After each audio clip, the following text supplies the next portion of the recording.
Hit TV YouTube channels లో మీ వ్యాపార ప్రకటనలకు మరియు ప్రమోషనల్ ఇంటర్వ్యూస్ కోసం వెంటనే సంప్రదించండి. ఏ ఆడిషన్ అనేది రివీల్ చేయను గానీ, బట్ ఇక్కడ మీకు చాలా కొత్త ఆడిషన్స్ జరిగి, కొత్త ఆఫర్స్ అయితే వస్తున్నాయని చెప్పేసి అంటున్నారు. నిజమేనా? నిజమే. సో ఫ్యూచర్‌లో మిమ్మల్ని వేరే ప్రోగ్రామ్స్‌లో గూడా మేము బిజీగా చూడబోతున్నాం అన్నమాట. సో తప్పకుండా. తప్పకుండా చూస్తున్నామా? ఓకే. ఎంత మీ రెమ్యునరేషన్ ఎంత యాక్చువల్‌గా సూపర్ సింగర్స్‌లో? అలా ఏం ఉండదు madam. Okay. Remuneration in the sense మీ చెక్ ఎంత? Check amount? అంటే అదే చెప్తున్నాను కదా! అలా రెమ్యూనరేషన్ అయితే ఏం లేదు. హ్మ్. మేము పార్టిసిపేషన్ చేసినంత వరకే. హ్మ్. మాకు దీనివల్ల చాలా యూజ్ ఉంటుంది కదా! అదే మాకు రెమ్యూనరేషన్‌తో సమానం. ఆహా! అలా కాదు. ఇప్పుడు మీరు ఇందాక అన్నారు తమన్ గారి చేతుల మీదుగా చెక్ అది తీసుకో 1,00,000 రూపాయ అది. 1,00,000 రూపీ. రాహుల్ అన్న ఇచ్చాడు. ఓకే. అలాగే ఓహ్! మళ్ళీ రాహుల్ గారు ఇచ్చిన అమౌంట్ ని ఇచ్చేది తమన్ గారి తమన్ చేతుల గారి మీదుగా చేతుల మీరు తీసుకున్నారు. తీసుకున్నాం. ఓకే. అంతేగాని మీరు సూపర్ సింగర్స్ లో పార్టిసిపేట్ చేసినందుకు అక్కడ నుంచి మీకు ప్లే మీడియా నుంచి కానీ, మా టీవీ నుంచి కానీ ఏమి ఏం రావు. Okay. It is only for your recognition. ఆ! సో జనరల్ గా ఏంటి అంటే ఒక రికగ్నైజేషన్ అనేది వచ్చిన తర్వాత మనతో ఎప్పుడూ మాట్లాడని ఫ్రెండ్స్ కొంతమంది ఉంటారు. వాళ్ళు మనవడే అని చెప్పేసి మన దగ్గరికి వచ్చే వాళ్ళు ఉంటారు అనమాట. అలాంటివి ఏమైనా జరిగాయా మీకు? లేదు నాకు ఇప్పటి వరకైతే అలా లేదు. ఫస్ట్ నుంచి ఫ్రెండ్స్ వాళ్ళే ఎక్కువ వాళ్ళ ఇంట్లో ఒక వ్యక్తి అక్కడికెళ్ళాడు అని చెప్పేసి అలా ఫీల్ అయిన ఫ్రెండ్స్ ఇంకా ఎక్కువయ్యారు తప్ప మాట్లాడని వాళ్ళు మాట్లాడి అలా ఏం లేదు. నా లైఫ్‌లో అది లేదు. సూపర్ సింగర్స్ కి వెళ్తున్నాను అని తెలిసిన తర్వాత డిస్కరేజ్ ఎవరు చేయలేదా? అంటే ఎందుకు వచ్చింది నీకు ఏదో ఒకటి చేసుకుంటున్నావు కదా అని చెప్పేసి.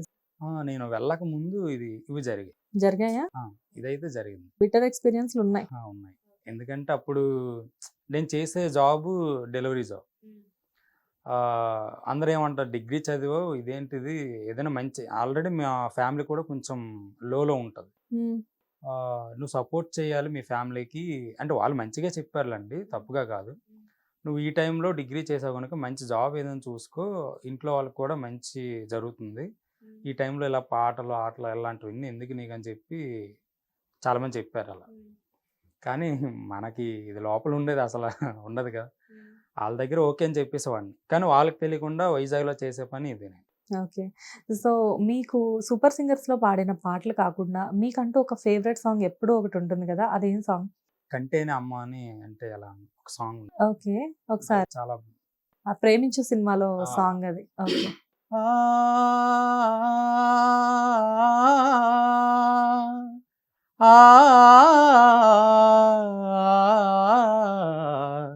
కంటేనే అమ్మా నీ అంటే ఎలా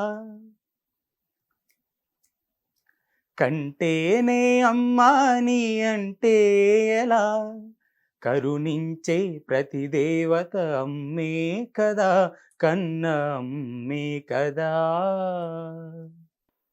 వావ్! So nice. అంటే ఇది సూపర్ సింగర్స్‌కి సంబంధం లేని మీకిష్టమైన ఒక నాకు ఇష్టమైన మా అమ్మ కోసం ఇది పాడాను. మీ అమ్మగారి కోసం ఇది పాడారు. అమ్మ పేరు? లక్ష్మి. లక్ష్మి గారు మీకోసం మీ అబ్బాయి ఈ సాంగ్ మీకు డెడికేట్ చేస్తున్నారు. సో మిమ్మల్ని 10th ప్లేస్ వరకు తీసుకువెళ్ళడానికి బాగా సపోర్ట్ చేసిన ఒక మంచి సాంగ్ ఏంటి? దారి చూడు దుమ్ము చూడు. దారి చూడు నేను పాడడం కంటే నేను పాడితే అందరూ పారిపోతారు. అది కూడా మీరే పాడండి. దారి చూడు దుమ్ము చూడు మామ దున్నపోతుల జోరే చూడు దారి చూడు దుమ్ము చూడు మామ.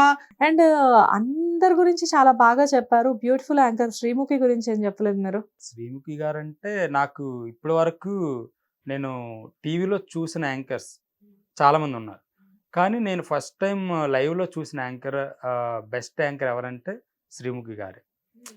ఆవిడ ఎనర్జీ అలాగే స్పాట్‌లో ఆవిడ చెప్పే డైలాగ్స్, ఆవిడ యాక్టింగ్, మాతో ఉండే ఆవిడ విధానం, మాట్లాడే విధానం చాలా బావుంటది. అలాగే మమ్మల్ని బాగా సపోర్ట్ చేసే వ్యక్తులు ఆవిడ కూడా ఫస్ట్ ఉంటారనమాట. మీ డీపీ కూడా ఆవిడతోనే. ఆ! అవును మేడం. మీరు బాగా ఫ్యాన్ అనుకుంటా. అందుకే ఆ! అడిగాను యాక్చువల్‌గా. అంటే మొన్న ఒక రోజున ఇలానే మెసేజ్ చేసినప్పుడు చూసాను. డీపీలో చూస్తే శ్రీముఖి గారు మీరు ఇద్దరు కలిపి ఉన్న ఫోటో నాకు కనిపించింది. Yes madam. But it is really nice అండి. ఎందుకంటే జడ్జెస్‌ని గుర్తుపెట్టుకోవడంతో పాటు యాంకర్‌కి కూడా మీరు చాలా పెద్ద ఫ్యాన్ అయ్యారు. Anyways I wish you all the best Venkatesh గారు. చాలా మంచి రికగ్నైజేషన్ మీకు సూపర్ సింగర్స్ అనేది. ఎందుకంటే ఒక డెలివరీ బాయ్‌గా ఉన్న మీరు ఒకటేసారి అంత మంచి స్క్రీన్, ఒక మంచి ప్లాట్‌ఫార్మ్ మీకు దొరకడం, ఎంతోమంది గొప్ప గొప్ప వాళ్ళ మధ్యలో ఒక పాట పాడడం అండ్ దాని నుంచి రికగ్నైజేషన్ తీసుకోవడం, ఎంతోమంది పెద్దవాళ్ళ చేతుల మీదుగా చెక్స్ తీసుకోవడం అనేది చిన్న విషయం కాదు. యూ ఆర్ రియల్లీ బ్లెస్డ్ అనుకోవాలి అలాంటివి జరిగినప్పుడు. But anyways I wish you all the best. ముందు ముందు చాలా ప్రోగ్రామ్స్ చేయాలి, చాలా బిజీ అవ్వాలి, చాలా పెద్ద సింగర్ అవ్వాలి. ఎంతైనా గానీ నాకు ఫైనల్‌గా వచ్చి ఇంటర్వ్యూ ఇవ్వాలి Sure. అని చెప్పేసి నేను మనస్ఫూర్తిగా మా హిట్ టీవీ తరపు నుంచి కోరుకుంటున్నాను. Thank you so much. Thank you.